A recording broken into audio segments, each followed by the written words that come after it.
হয়ে যাও এই কোশ্চেনটা সলভ করে যাও, ঠিক আছে? কেমতি আপ্ରୋচ କରିବା ଦେଖ। তো কোন କହିଛି ଯେ 15% ପ୍ରଫିଟ ର ବିକ୍ରି କରୁଛି, 15% ଲେସ୍ ୱେଟ୍ ସେ ୟୁଜ କରୁଛି।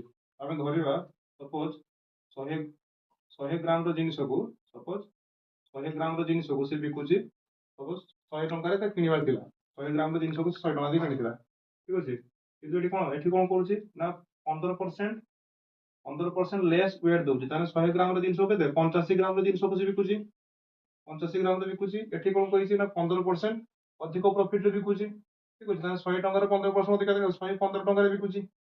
ଗୋଟେ କଥା କୁହ, ଏଠି 85 ଗ୍ରାମ ର ଜିନିଷକୁ ଯଦି 100 ଗ୍ରାମ ର ଜିନିଷକୁ ଯଦି 100 ଟଙ୍କା ହୁଏ, ତାହେଲେ 1 ଗ୍ରାମ ର ଜିନିଷ କେତେ ଟଙ୍କା ହେଇଯିବ?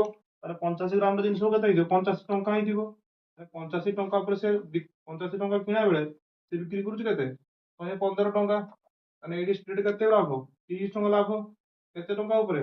85 ଟଙ୍କା ଉପରେ ଇଣ୍ଟୁ 100, 17 ଆସିଯିବ। ଇଏ କେତେ 20 ଆସିବ, 30 ଏଠି ହଉଛି କେତେ 20 60 600 ବାଇ 17 କେତେ ଆସିବ? 17 37 51 9 0 17 85 5 ବାଇ 17% ତାର ଲାଭ ହବ।